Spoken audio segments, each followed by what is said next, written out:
Getting a sequel to a cult classic doesn't happen very often in my experience. There are plenty of video games out there that deserve a new installment, like Beyond Good and Evil, Okami, and Vanquish, just to name a few. But you never know, E3 is around the corner, so keep your fingers crossed for these games. Hey, if Shenmue 3 can happen, then anything is possible in my book. Luckily, Mirror's Edge fans like myself didn't have to flip the bill to make this game happen. It's been almost a decade since the original Mirror's Edge came out, and now it's time to see if all that time was worth the wait.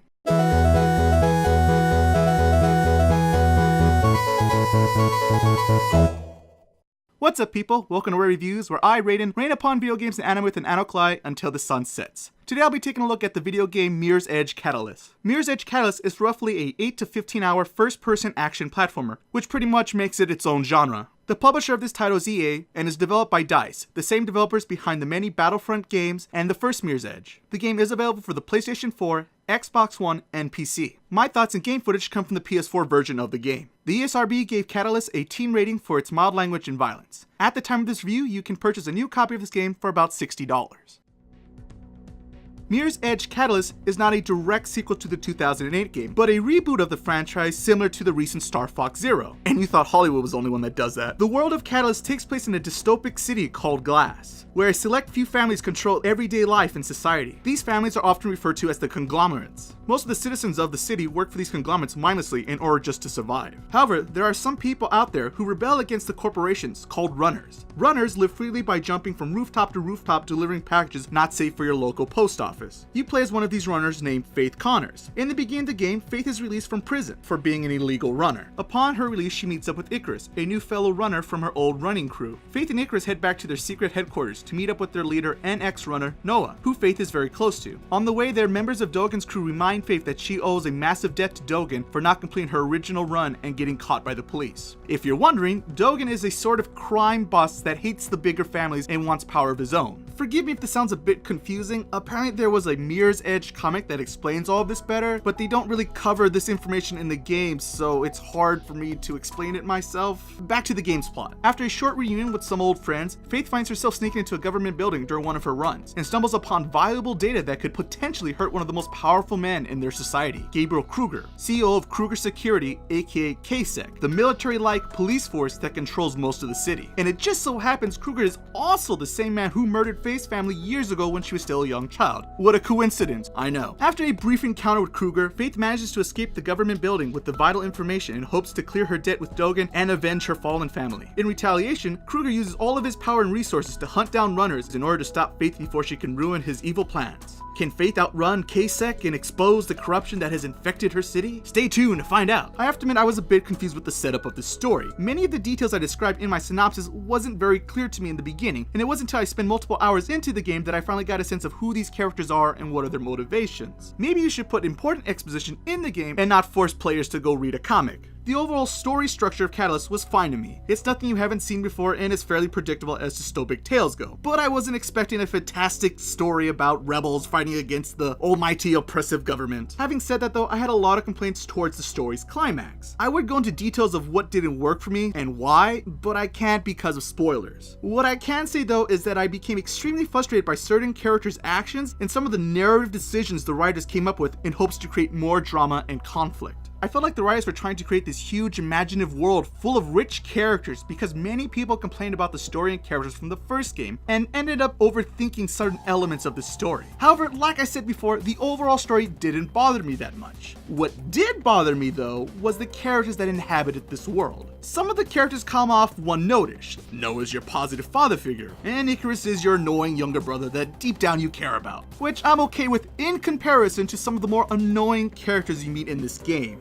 You get the pleasure of meeting Plastic, a supercomputer hacker who of course is a socially awkward nerd who takes everything too literally. She comes off as a snobbish nerd who is also an idiot at the same time because of her giant ego and her ignorance to effectively communicate with other people. I think she's supposed to come off as a comedy relief character, but she ended up driving me crazy thanks to the writer's poor attempts at humor. Another character I dislike is Rebecca Thane, the leader of another runner faction who believes in more violent tactics in order to fight against the evil conglomerates. Later in the story, Faith helps Rebecca by completing some runs for her, and instead of her being somewhat grateful for Faith's help, Rebecca is constantly a jerk towards Faith without any good reason. Rebecca's attitude towards Faith is uncalled for and really ticked me off. I have no idea why Faith would put up with her nonsense. Surprisingly, I have very little problems with Faith herself. If anything, I think she's an improvement from her last incarnation. She comes off more human this time around thanks to her joking around with her friends and having more normal reactions to some of the crazy things she does in this game. The only other character I ended up liking in this game was Dogen, which I'm not sure was the writer's intention. The narrative tries to depict Dogen as this evil, vicious crime boss, but I saw him more as a practical businessman who seeks any opportunity in order to make himself stronger. While that might sound selfish, he's never cruel to Faith like Rebecca is, even though he has a legit reason to be angry with her. And Dogen even helps Faith out in her time of need. He was the only character I enjoyed that wasn't Faith, and he doesn't get enough screen time in my opinion.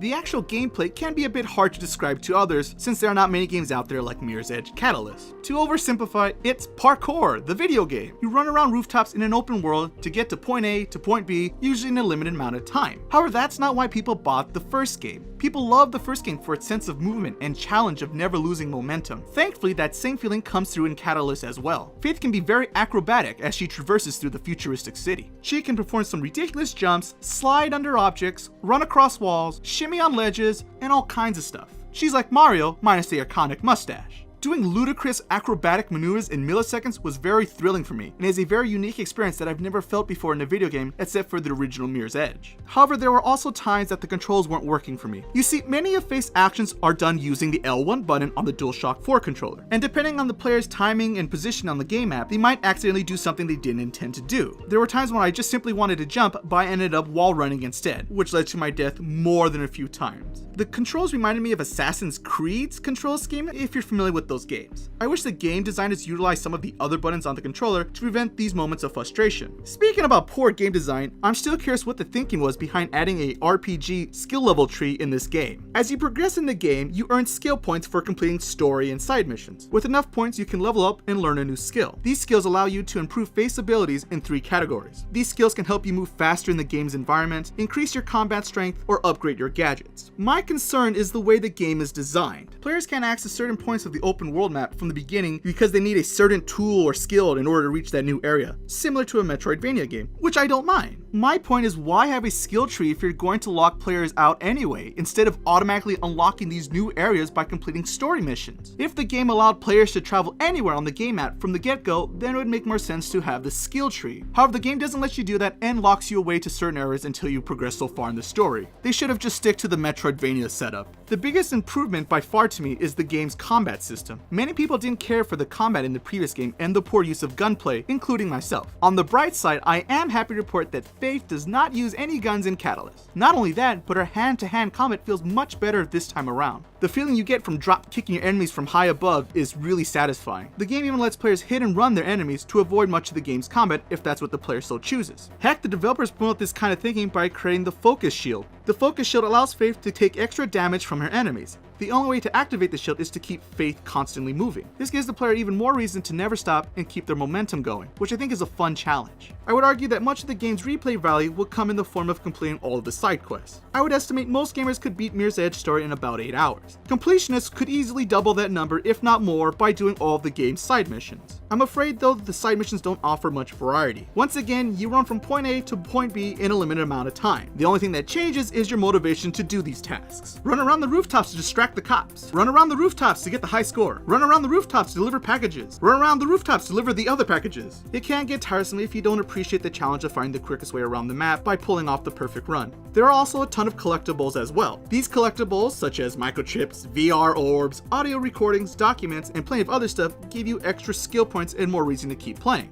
The problem is there isn't enough skills in the game to justify many gamers to spend more time with this game. I completed the story with a few side missions, and I almost unlocked all the skills in the game. On the positive side, at least that means it's easy to unlock all of Faith's movement skills, which I know was a big concern for many fans out there who are all about speed runs and time trials.